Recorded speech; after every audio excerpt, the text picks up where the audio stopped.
வந்துட்டேன். வாருங்கள் பார்க்கலாம் இப்படி என்ன மெத்தடில் நான் தைக்கிறேன் என்பதை பற்றி தான் நான் இதை சொல்ல போகிறேன். அதாவது நான் அந்த கட்டிங்கள் எல்லாம் வெட்டி போட்டு இப்படி கட்டி வைக்கிறது. காரணம் எங்கள்ட இந்த கட்டிங்கள் வந்து எதுவும் மிஸ் ஆகாதபடி இருக்க ஒன்றுக்காண்டி நான் இப்படி கட்டி வைக்கிறேன். கட்டி வச்சுட்டு தான் நான் அதுக்கு பிறகு நான் தையலுக்கு உடனே நான் தைக்க வாரையில இருந்தால் எனக்கு வேலையில் எல்லாம் வீட்டு வேலையெல்லாம் முடிச்சுட்டு தான் நான் தைக்க வரேன். அப்படி இருக்க எங்களுக்கு டைம் பத்தாது. நாங்கள் இப்படி நாங்கள் கட்டி வச்சுட்டு எனக்கு குழந்தை பிள்ளைகளும் இருக்கிறதால அவர்களும் எடுக்கிற ஒரு நிலைமை வரும். அப்போ அதனால நாங்கள் கட்டி போட்டு நாங்கள் கவனமாக எடுத்து வச்சுட்டோம்டா அதுக்கு பிறகு எங்களுக்கு ஈஸியாக இருக்கும். இது வந்து பின்பக்க கட்டிங்கு. இப்போ பின்பக்க கட்டிங்க தான் நான் இப்போ தைக்க போகிறேன். அதாவது லைனிங் துணியும் இந்த சாரி துணியையும் நாங்கள் சேர்த்து தைக்க போகிறோம். இது பைப்பிங் நாங்கள் வச்சு தைக்கல. பைப்பிங் வச்சு தைக்காதால நாங்கள் இந்த மெத்தடில் தைக்கலாம். அதாவது சாரிയുടെ நல்ல பகுதியை நாங்கள் லைனிங் துணிக்கு இந்த லைனிங் துணியை வைக்கணும். வச்சுட்டு நாங்கள் தைச்சு போட்டு வந்து மற்ற பக்கம் நாங்கள் திருப்ப வேணும். அதாவது தையல் கண்டு நான் விட்ட அந்த அரேஞ்சியை நான் எடுத்து தைக்கணும். இல்லை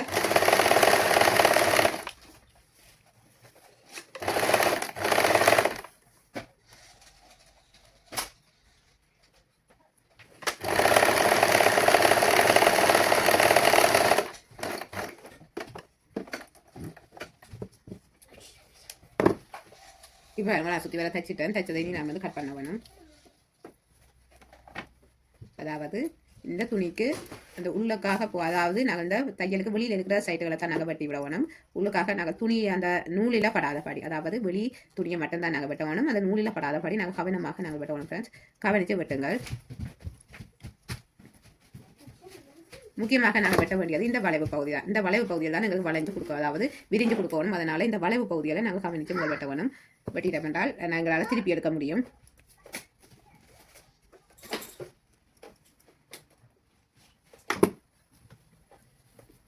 இப்போ வாங்க வெட்டிட்டேன். வெட்டின பிறகு நான் இந்த அதாவது இந்த வெட்டின பகுதி வந்து லைனிங் துணியை பார்த்தபடி இருக்க வேணும்.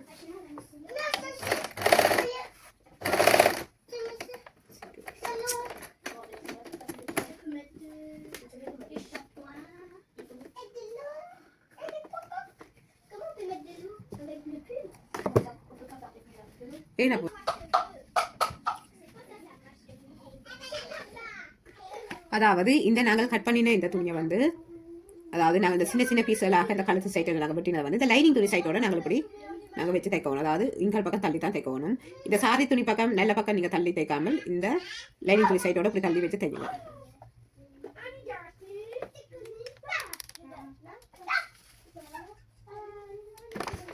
அப்படிதான் நான் இப்போ தைக்க போகிறேன்.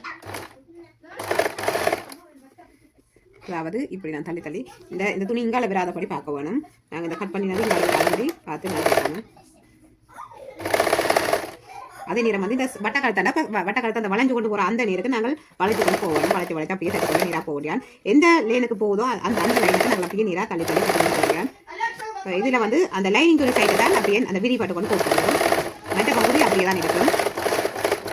லைனிங் துணி சைடு அப்படியே தள்ளி தைச்சு கொண்டு இப்போ வேறு தச்சு முடிஞ்சு அப்படி தான் வரப்போகுது. அதாவது நாங்கள் இதுக்கு வந்து படிமான தையல் போட்டு நாங்கள் பாருங்க. இதில் படிமான தையல் போட்டுருக்கிறோம். இந்த நேரத்துக்கு படிமான தையல் போட்டு கொண்டு வந்துருக்கிறோம். முன்பகுதி அதாவது இந்த சாரி துணி இந்த பகுதி இப்படி தள்ளிருக்க போகுது. இதை நாங்கள் வந்து படிவாக கொஞ்சம் அமர்த்தி விட முடியாது. சரி, நல்ல ஒரு நீட்டாக இருக்கும். இப்படி நீட்டாக இருக்கும். இது ஒரு பக்கம் தைச்சு முடிஞ்சது. இனி நான் வந்து சுற்றி வர தைக்கணும். ஷோல்டரை இங்கே மேலுக்கு நான் இணைச்சி போட்டு தான் ஜாயின் பண்ணி போட்டு தான் நான் வந்து சுற்றி தைக்கிறேன். நான் இப்போ வந்து கழுத்து மட்டும்தான் நான் தைச்சிருக்கிறேன். இனி அடுத்த பகுதியும் கழுத்து நான் தைக்கணும்.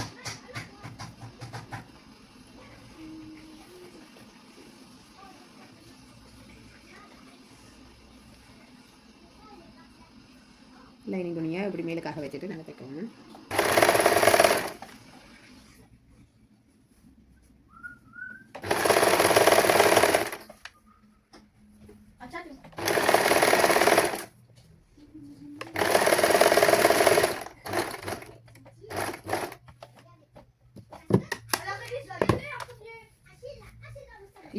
இதில் பாருங்க, நான் இதை வந்து தைச்சிட்டேன். தைச்சா பிறகு இனி முதலமாக தான் நான் இதில் கட் பண்ண போகிறேன்.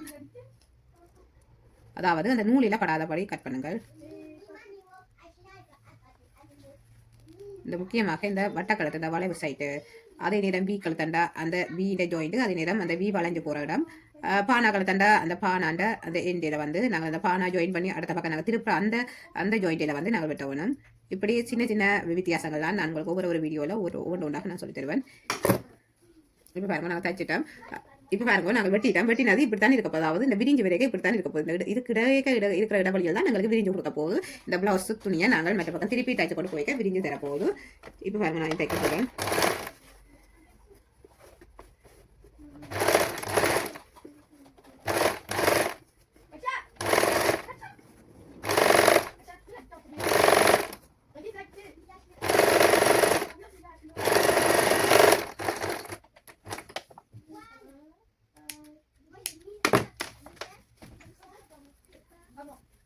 இதையும் அதே மாதிரி தைச்சிட்டேன். தைச்ச பிறகு நான் அப்புறம் மிகுதியெல்லாம் ஜாயின் பண்ண போகிறேன். ஷோல்டர் ஜாயின் பண்ணணும். இனி நாங்கள் வந்து முன்பகுதி தைக்கணும். முன்பகுதிக்கு வந்து நாங்கள் அதாவது லைனிங் துணி நான் பொருத்த வேணும்னு சொல்லி நான் இதை வெட்டி வச்சிருக்கிறேன். அதை வந்து நான் இனி இதில் பொருத்த வேணும்.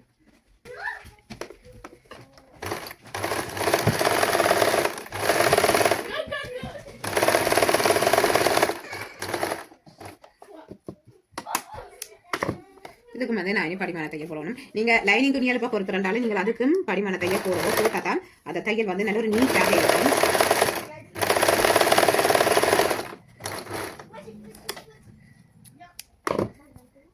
இதுக்கெல்லாம் படிமான தையல் போட்டு நல்ல ஒரு நீட்டாக இருக்கும். இல்லாட்டிக்கு இது மடிஞ்சோ கொஞ்சம் அந்த கொடுக்குற கொஞ்சம் குறைவாக இருக்கும். எப்படி நாங்கள் படிமான தையல் போட்டுட்டோம்னா நல்ல ஒரு அழுத்தமாக இருக்கும். அதனால நாங்கள் இந்த படிமான தையல் போடுறது.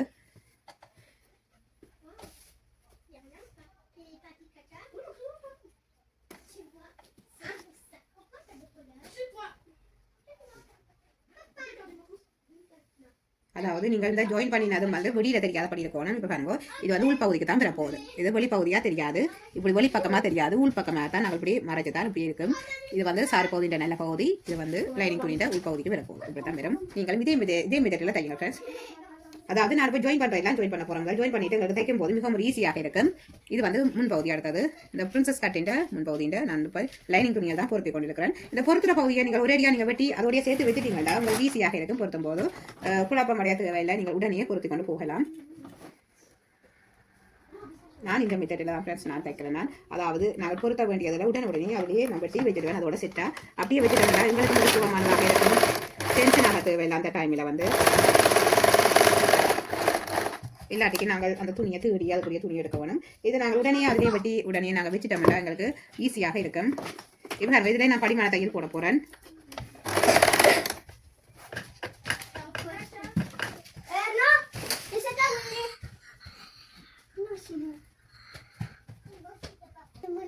ஓகே சரியா மேடம்.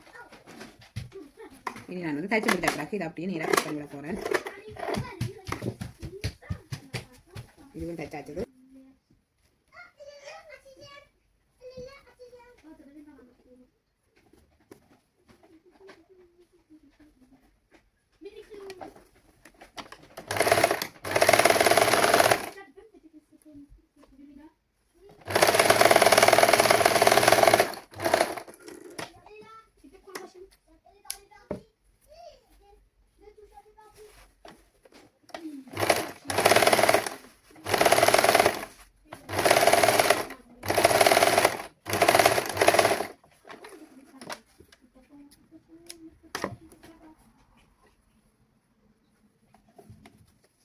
இந்த எக்ஸ்ட்ரா இருக்க துணியை நீங்கள் இதெல்லாம் கட் பண்ணுங்க.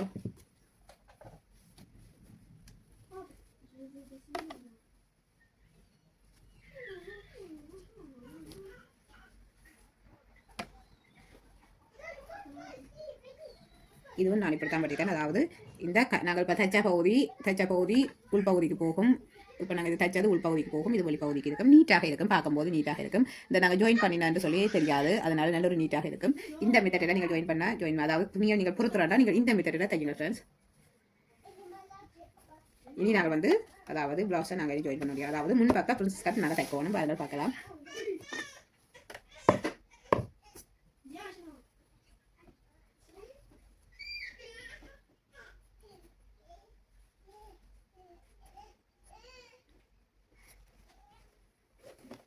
இது வாங்க சாரி துணின்ற இது அந்த முன்பகுதி, இது நல்ல பக்கம். இந்த நல்ல பக்கத்துக்கு மேலேயே நாங்கள் லைனிங் துணியை வச்சு தைக்கணும். லைனிங் துணியை வச்சு தைச்சிட்டு நாங்கள் மற்ற பக்கம் நாங்கள் திருப்பணும். அதாவது நீங்கள் பப்பிங் வச்சு தைக்கிறேன்டா நீங்கள் அந்த நல்ல துணிக்கு பின்பக்கம் வச்சு தைக்கணும். இது அப்படி நீங்கள் பப்பிங் போய் காட்டிட்டு இந்த நல்ல பகுதிக்கு மேலே நீங்கள் இந்த லைனிங் துணியை வச்சு கழுத்தை தைச்சிட்டு வந்து திருப்ப வேணும். அதாவது இந்த நல்ல பகுதிக்கு மேலாகத்தான் இந்த லைனிங் துணியை வைக்க போகிறோம். வச்சுட்டு தைச்சு கொண்டு போகிறோம்.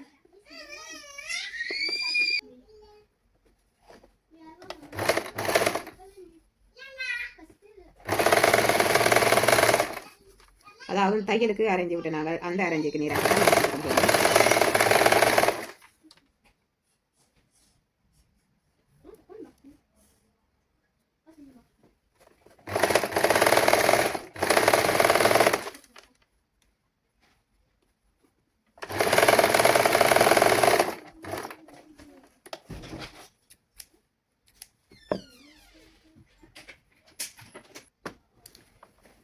இப்போ பாருங்க இது தச்சு முடிஞ்சது நான் கட் பண்ண வேணும். அதாவது முதல் நாங்கள் கட் பண்ணினா அதே மெத்தட் தான் நீங்கள் வந்து அதாவது இந்த அரஞ்சியில் இருக்கிற இந்த துணியை நாங்கள் கட் பண்ணி கொண்டு வர வேணும். சின்ன சின்னதாக நாங்கள் கட் பண்ணி போட்டு அப்படி விட வேணும்.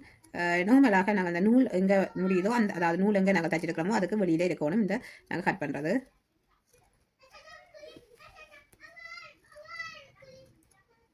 இதுக்காண்டிய சின்ன கத்திரிக்கோள்களும் இருக்குது. நான் இதாலேயே நான் பாவிக்கிறேன்.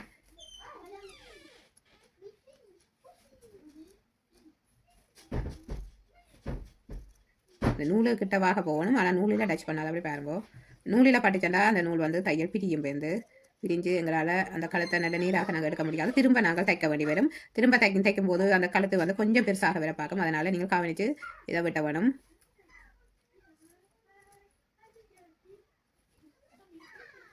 முக்கியமாக நாங்கள் இந்த வளைவு பகுதியை நாங்கள் பார்த்து வெட்டணும் போகணும். இப்போ பாருங்கள் நான் இப்படி தான் வெட்டியிருக்கிறேன். நார்மலாக நாங்கள் இந்த எக்ஸ்ட்ரா இருக்கிற இந்த துணியில் நாங்கள் வெட்டலாம், வெட்டி கழிச்சு விடலாம். இது வெள்ளைங்களுக்கு இந்த சாரியில் நாங்கள் கூடுதலாக அதாவது சாரி துணி நாங்கள் வெட்டிக்க நாங்கள் எக்ஸ்ட்ராவாக கூட்டு விட்ட நாங்கள் அந்த துணி நாங்கள் வந்து இனி நாங்கள் வந்து விரிச்சு தைக்கணும். இப்படி விரிச்சு போட்டு நாங்கள் முதல் தைச்சா அதே மெத்தட் தான் விரிச்சு போட்டு அதாவது லைனிங் சைட்டோட தான் இந்த துணி வர போகுது. இப்படி நாங்கள் லைனிங் சைட்டோட நாங்கள் இப்படி திருப்ப வேணும். லைனிங் பக்கத்துக்கு தான் நாங்கள் திருப்பி வச்சு கொண்டு தைக்க வேணும். இப்படி அழுத்தி போட்டு தைக்க வேணும்.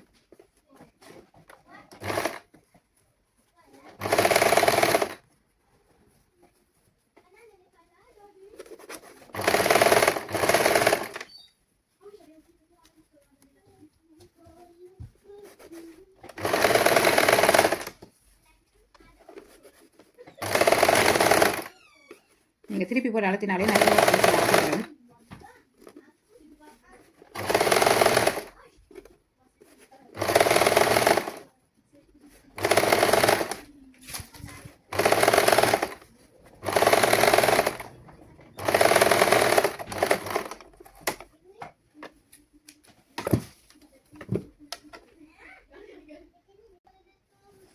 இப்போ பாருங்க தச்சு முடிஞ்சது.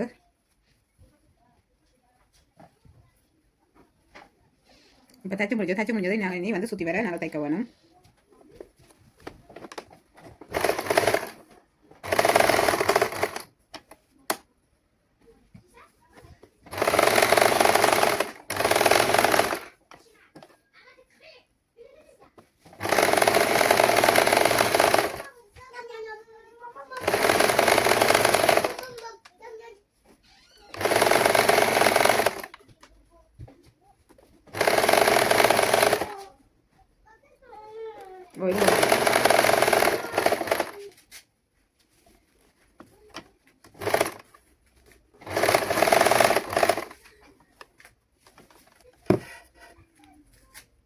இதில் பாருங்க நான் சைட் எல்லாம் நான் தைச்சிட்டேன். அதாவது அந்த பிரின்சஸ் கட் இந்த முன் பகுதிக்கு சைட் எல்லாம் நான் தைச்சு போட்டு தான் அதுக்கு பிறகு இந்த பகுதியை தைக்க போகிறேன். அதாவது இந்த மேல் பகுதியை நான் இதில் தைக்க போகிறேன். இந்த பிரின்சஸ் கட் இந்த வெட்டை நான் தைக்க போகிறேன். அதாவது நல்ல பகுதி சைட்டுக்கும் லைனிங் துணி சைட்டுக்கும் நான் மாற்றி இருக்கிறேன்.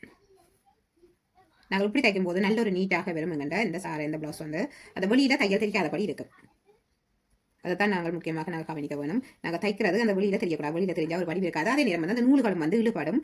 அதனால் நீங்கள் இப்படி இந்த மெத்தடில் நீங்கள் வச்சுருத்தீங்க. அதாவது லைனிங் துணி கீழேயாகவும் அதுக்கு மேலே நாங்கள் தைச்ச அந்த நடு சென்டர் துணியையும் அதுக்கு பிறகு நாங்கள் அந்த சாரி துணியிட்ட நல்ல பகுதியையும் நாங்கள் வச்சு இந்த மூண்டையும் ஒன்றா சேர்த்து தான் நாங்கள் இப்படி தைக்க போகிறோம். இப்படி வச்சுக்கொண்டு தைக்க போகிறோம். அந்த கட்டு போட்டுட்டு நாங்கள் தைக்க தொடங்க வேணும். இதில் பாருங்க, இதில் லைனிங் துணி சாரி துணி லைனிங் துணியை நான் சேர்த்து தைச்சிருக்கிறேன். முதல் அதை நாங்கள் அப்படி அதுக்கு மேலே வச்சுட்டு அதுக்கு பிறகு நாங்கள் திரும்ப சாரி துணியை வைக்கிறேன். அதாவது பிரின்சஸ் கட்டக்கூடிய இதெல்லாம் நீங்கள் இழுக்காம தைக்கணும். நல்லா இழுக்காதீங்க. இழுத்தீங்கன்னா அந்த துணி வந்து இழுப்பட்ட மாதிரி இருக்கும். அதனால் அப்படி எடுத்து மேலால் அப்படியே வைக்கிறதான். இழுக்காதீங்க. இழுத்தீங்கன்னா அந்த துணி வந்து இழுப்பட்ட மாதிரி ஈஞ்ச மாதிரி இருக்கும். இந்த பிரின்சஸ் கட் இப்படி வரைக்கும் உங்களுக்கு திரும்புது இல்லையாண்டா நீங்கள் இப்படியே நீராக அப்படியே வச்சுட்டு நீங்கள் அதுக்கு பிறகு நீங்கள் உங்களோட அந்த அதாவது மிஷினின் ப்ரெஷர் ஃபுட்டை மேலுக்காக நீங்கள் தூக்கினீங்கன்னா நீட்டாக வரும். நான் இப்போ இதில் தைக்கிறேன். இந்த நடு சென்டருக்கு வந்து தான் நான் திருப்ப வரேன். இப்போ பாருங்க இந்த வளைவு சென்டருக்கு வந்துட்டேன். அதாவது எங்கள்ட இந்த அதாவது இங்கே பாருங்க இவ்வளோ தடி எங்களுக்கு நீ திரும்பாட்டிக்கு நாங்கள் அவள் தடியை அந்த துணியை நாங்கள் நீராக்கணும். உள்ளுக்காக இருந்து அந்த துணியை நாங்கள் நீராக்கி போட்டு இந்த வளைவு சைடு எங்களுக்கு திரும்பி வராது. அதனால நாங்கள் அதிலேயே இழுக்காதுங்க, துணியை இழுக்காமல் அதிலேயே அப்படியே நீராக வச்சுட்டு அப்படியே வச்சுட்டு தைச்சு போட்டு இப்போ அதுக்கப்புறம் ப்ரெஷர் குட்டை மேலுக்கு தூக்கி போட்டு இப்படி திருப்பிடுங்க. திருப்பி இதை நீராக்குவோம். அதாவது இவற்றில் நீங்கள் கொஞ்சம் அந்த ப்ரெஷர் குட்டை மேலுக்கு தூக்கி தான் நீராக்கி நீங்கள் திருப்பி கொண்டு வரணும். நீங்கள் அதிலேயே இழுத்து வச்சு நீங்கள் இதை வேண்டாம், அந்த துணி வந்து சில அது இழுப்பட்டு கொண்டு இருக்கும். அதனால் கவனித்து தையுங்கள்.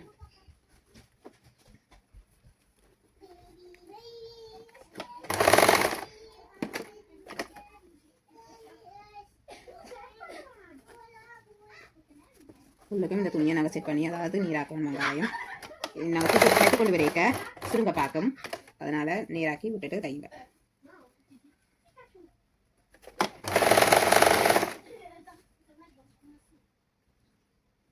நீங்கள் துணிக்கு நல்லா ப்ரெஷர் கொடுத்து இழுப்பீங்கன்னா அந்த துணி வந்து அந்த ஈஞ்ச மாதிரி இருக்கும்.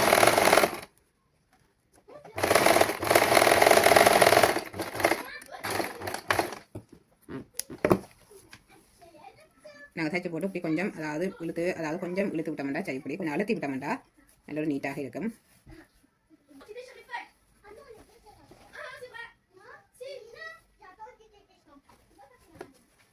இப்போ நாங்கள் திருப்பி எடுக்கிறோம். திருப்பி எடுக்கும்போது இப்படி தான் இருக்க போதும். நல்ல நீட்டாக நாங்கள் அழுத்தி எடுக்கணும் போல கறிக்க.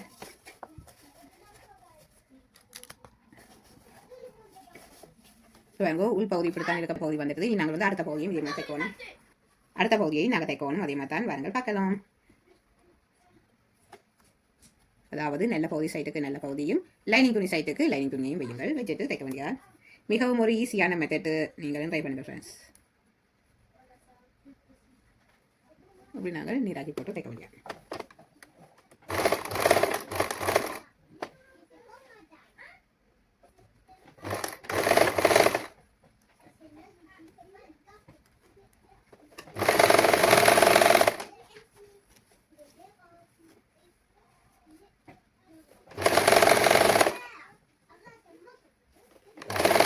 இந்த வளைவு சென்டருக்கு வந்து ப்ரெஷர் குட்டை நாங்கள் வந்து நீராக திருப்போம். அதாவது ப்ரெஷர் குட்டையிலேருந்து இந்த துணியை நீராக நாங்கள் திருப்பி கொண்டு வரணும். மெதுவாக நாங்கள் திருப்பி கொண்டு வரணும்.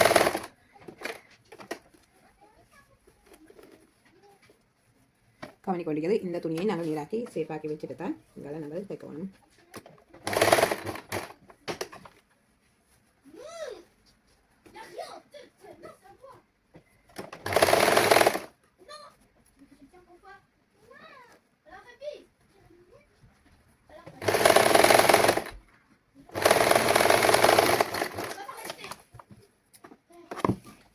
இதை நாங்கள் வந்து இப்படி நீராக துணி அதாவது நாங்கள் தைச்ச சைட்டை இப்படி நீராக நாங்கள் இழுத்து விட்டோம்டா எல்லாம் நீட்டாக இருக்கும். இப்போ பாருங்க தைச்சு முடிஞ்சது.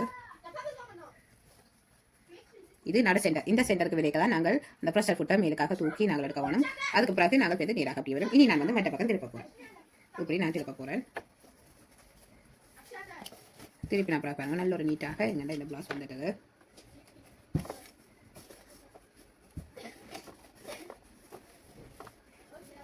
நீட்டாக எனக்கு வந்துட்டு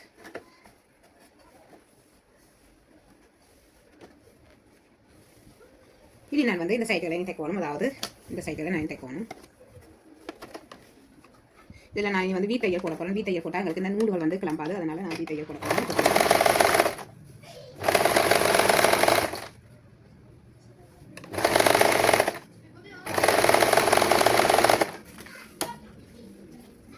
பாருங்க இந்த வீட்டையர் போட்டால் எங்களுக்கு நூல்கள் கிளம்பாது. இந்த எக்ஸ்ட்ரா வயலுக்கு துணியை நாங்கள் கட் பண்ணிட வேண்டியது.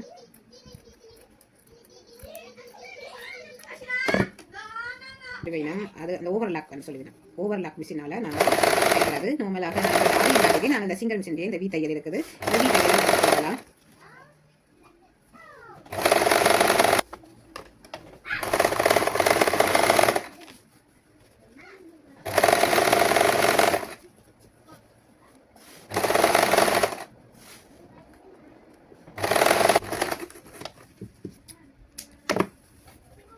இப்போ எல்லாம் தைச்சு முடிஞ்சது. இந்த வீட்டையல் எல்லாம் நான் போட்டு முடிச்சுட்டேன். போட்டு முடிச்ச பிறகு நாங்கள் வந்து இந்த பின் பகுதியை ஜாயின் பண்ண வேண்டியது. அந்த சோழரை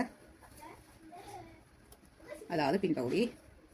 இந்த பின்பகுதியை வந்து சோழர் அதாவது இந்த ப்ளவுஸின் பின்பகுதி எடுத்து இப்படி விரிக்க வேணும். இதில் விரித்து போட்டு இந்த ப்ளவுஸ் துணியை இப்படி விரித்து போட்டு நாங்கள் அதாவது முன்பகுதி இந்த சோழரை கொண்டு இதோட இணைக்க வேணும். அதாவது நல்ல பகுதியும் பார்க்குற மாதிரி, அதாவது நல்ல சைடு பகுதியும் பார்க்குற மாதிரியும், அதுக்கு பிறகு லைனிங் துணி பார்க்குற மாதிரி போல் இப்படி நாங்கள் மடித்து போட்டு அதில் நீராக நாங்கள் மடிக்க வேணும். மடித்து போட்டு தைக்க வேண்டிய இப்படி நாங்கள் தைக்கும் போது எங்கள் ப்ளவுஸ் வந்து மிகவும் ஒரு அழகாக நாங்கள் இந்த அதை ஜாயின் பண்ணி நம்ம சொல்லி தெரியாமல் நல்ல ஒரு நீட்டாக இருக்கும். அதனால நாங்கள் இப்படி தைக்கிறது. பிகினிங்காக இருக்கிற நீங்கள் முதல் நீங்கள் அதாவது கழுத்துக்களை நல்ல ஒரு நீட்டாக தைக்க பழகிட்டீங்கன்னா அதுக்கு பிறகு நீங்கள் இந்த மெத்தடில் நீங்கள் தைக்கலாம்.